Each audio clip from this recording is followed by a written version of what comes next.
శుభోదయము. కార్తీక పురాణము 2వ అధ్యాయము. సోమవార వ్రతమహిమ. జనక, ఇంతవరకు నీకు కార్తీక మాసమునందాచరించవలసిన విధిక్రమం మాత్రమే తెలియజేసి తిని. కార్తీక మాసములో సోమవార వ్రతమునకు ప్రత్యేక ప్రాముఖ్యము కలదు. కాన సోమవార వ్రత విధానమును దాని మహిమను గురించి వివరింతును. సావధానుడివై ఆలకించుము. కార్తీక మాసములో సోమవారము శివునకు అత్యంత ప్రీతికరమైన రోజు. ఆ రోజున స్త్రీ కానీ పురుషుడు కానీ ఏ జాతివారైనా కానీ రోజంతయు ఉపవాసముండి నదీ స్నానము చేసి తమ శక్తి కొలది దాన ధర్మములు చేసి నిష్ఠతో శివదేవునకు బిల్వపత్రములతో అభిషేకము చేసి సాయంత్రము నక్షత్ర దర్శనము చేసిన తరువాత భుజించవలేను. ఈ విధముగా నిష్ఠతో నుండి ఆ రాత్రి అంతయు జాగరణ చేసి పురాణ పఠనమనరించి తెల్లవారిన తర్వాత నదికి వెళ్ళి స్నానమాచరించి తిలాదానము చేసి తమ శక్తి కొలది పేదలకు అన్నదానము చేయవలేను. అటుల చేయలేని వారలు కనీసం 3 బ్రాహ్మణులకైనను తృప్తిగా భోజనము పెట్టి తాము భుజించవలేను. ఉండగలిగిన వారు సోమవారం నాడు 2 పూటలా భోజనము కానీ ఏ విధమైన పలహారము కానీ తీసుకోకుండా ఉండుట మంచిది. ఇట్లు కార్తీక మాసమందు వచ్చు సోమవార వ్రతమును చేసిన ఎడల పరమేశ్వరుడు కైలాస ప్రాప్తి కలిగించి శివసన్నిధికి చేర్చును. భర్త లేని వితంతువు సోమవార వ్రతమును ఆచరించి శివపూజ చేసినచో కైలాస ప్రాప్తియు, విష్ణు పూజ చేసినచో వైకుంఠ ప్రాప్తియు నొందును. దీనికి ఉదాహరణముగా ఇతిహాసము కలదు. దానిని నీకు తెలియబరచెదను, శ్రద్ధగా వినుము. పూర్వకాలమున కాశ్మీర దేశంలో ఒక బ్రాహ్మణుడు కలడు. అతడు పురోహిత వృత్తిని చేపట్టి తన కుటుంబమును పోషించుకుంటూ ఉండెను. అతనికి చాలా దినములకు ఒక కుమార్తె కలిగెను. ఆమె పేరు స్వాతంత్ర నిష్ఠురి. తండ్రి ఆమెను సౌరాష్ట్ర దేశీయుడగు మిత్రశర్మయను సద్బ్రాహ్మణ యువకునకిచ్చి పెళ్లి చేసెను. ఆ బ్రాహ్మణ యువకుడు 4 వేదములు శాస్త్రములు అభ్యసించిన వాడైనందున సదాచార పరాయణుడై ఉండెను. అతడు భూతదయ కలిగినవాడు, నిత్య సత్యవాది, నిరంతరం భగవన్నామస్మరణ చేయువాడును ఎగుటచే లోకులెల్లరూ అతనిని అపరబ్రహ్మ అని కూడా చెప్పుకొని చుండెడివారు. ఇటువంటి ఉత్తమ పురుషుని భార్యకు నిష్ఠురి యవ్వన గర్వముతో కన్ను మిన్ను గానక పెద్దలను దూషించుచు అత్తమామలను భర్తను తిట్టుచు గొట్టుచు రక్కుచు పరపురుష సాంగత్యము గలదై వ్యభిచారిణి అయి తన ప్రియులు తెచ్చిన తినుబండారములు బట్టలు పువ్వులు ధరించుచు దుష్టురాలై తిరుగుచుండగా వంశమునకు అప్రతిష్ట తెచ్చుచున్నదని అత్తమామలు ఆమెను తమ ఇంటి నుండి వెడలగొట్టిరి. కానీ శాంత స్వరూపుడగు ఆమె భర్త మాత్రము ఆమె యందు అభిమానము పోక ఆమె ఎంతటి నీచకార్యములు చేసినను సహించి చీపొమ్మనక విడవక ఆమెతోడనే కాపురము చేయుచుండెను. కానీ చుట్టుప్రక్కల వారా నిష్ఠురి గయ్యాలితనమును కేవగించుకొని ఆమెకు కర్కశ అనే ఎగతాళి పేరును పెట్టుటచే అది మొదలందరూ దానిని కర్కశ అనియే పిలుస్తూ ఉండేవారు. ఇట్లు కొంతకాలమున జరిగిన పైన ఆ కర్కశ ఒకనాటి రాత్రి ఏకశయ్యపై తన భర్త గాఢనిద్రలో ఉన్న సమయమును చూసి మెల్లగా లేచి తాలి కట్టిన భర్తయన్న విచక్షణ కానీ దయాదాక్షిణ్యాలు కానీ లేక ఒక బండరాతిని తెచ్చి అతని తలపై గట్టిగా కొట్టినది. వెంటనే అతడు చనిపోయాను.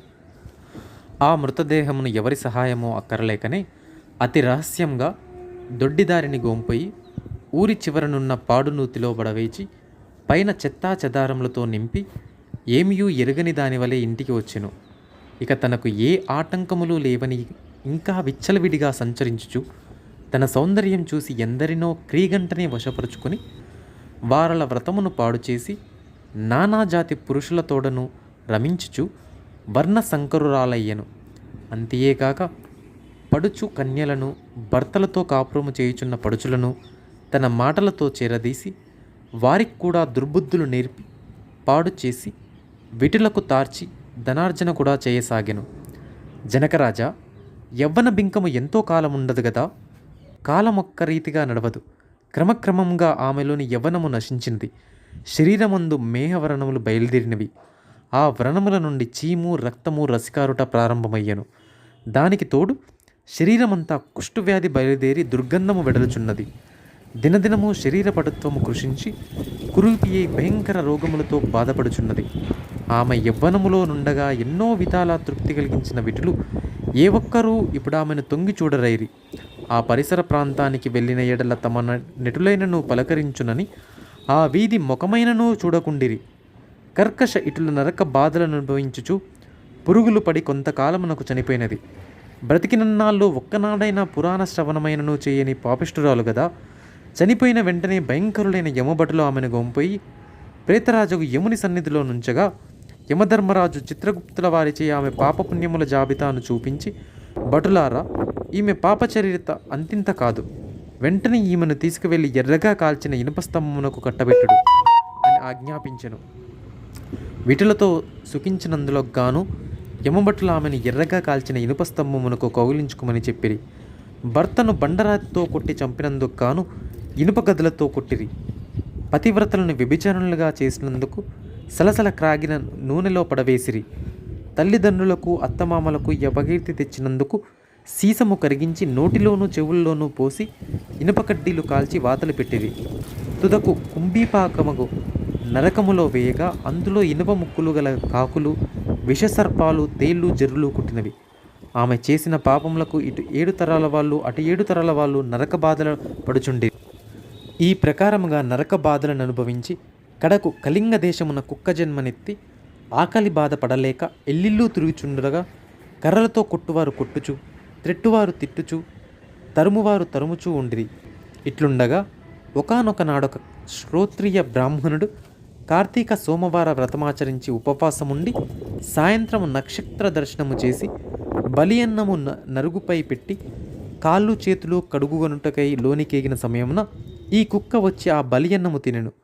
వ్రతనిష్టాగరిష్ఠుడైన ఆ విప్రుని పూజా విధానముచే జరిపించిన బలి అన్నమొగుట చేతను ఆ రోజు కార్తీక మాస సోమవారం మొగుట వలనను కుక్క ఆ రోజంతయు ఉపవాసముతో ఉండుట వలనను శివపూజా పవిత్ర స్నానమైన ఈ ఇంట దొరికిన ప్రసాదము తినుట వలనను ఆ శునకమునకు జన్మాంతర జ్ఞానం ఉద్భవించెను. వెంటనే ఆ శునకము, విప్రకులోత్తమ, నన్ను కాపాడుము అని మొరబెట్టుకునెను. ఆ మాటలు బ్రాహ్మణుడు ఆలకించి బయటకు వచ్చి చూడగా కుక్క తప్ప అన్యులెవరూ లేనందున లోనికేగెను. మరలా రక్షింపుము రక్షింపుము అని కేకలు వినపడెను. మరలా విప్రుడు బయటకు వచ్చి, ఎవరు నీవు, నీ వృత్తాంతమేమి అని ప్రశ్నించగా, ఎంత నా కుక్క మహానుభావ, ఈ పుట్టుకకు వెనుక 15 జన్మల ముందు విప్రకులాంగనను నేను వ్యభిచారిణ్ణై అగ్నిసాక్షిగా పెళ్లాడిన భర్తను చంపి వృద్ధాప్యంలో కృష్ణురాలనై తనువు చాలించిన తరువాత యమదూతల వల్ల మహానరకం అనుభవించి నా పూర్వీకుల పుణ్యఫలము వల్ల ఈ జన్మలో కుక్కనైతిని. ఈరోజు మీరు కార్తీక సోమవార వ్రతము చేసి ఉంచిన బలి అన్నమును తినుట వలన నాకు ఈ జ్ఞానోదయము కలిగినది. కావున ఓ విప్రోత్తమ, నాకు మహోపకారంగా మీరు చేసిన కార్తీక సోమవార వ్రతఫలం ఒకటి ఇచ్చి నాకు మోక్షము కలిగించమని ప్రార్థించుచున్నాను అని వేడుకొనగా, కార్తీక సోమవార వ్రతములో చాలా మహత్యమున్నదని గ్రహించి ఆ బ్రాహ్మణుడు ఒక సోమవారం నాటి ఫలమును ఆమెకు దారబోయగా వెంటనే ఒక పుష్పక విమానము అక్కడికి వచ్చెను.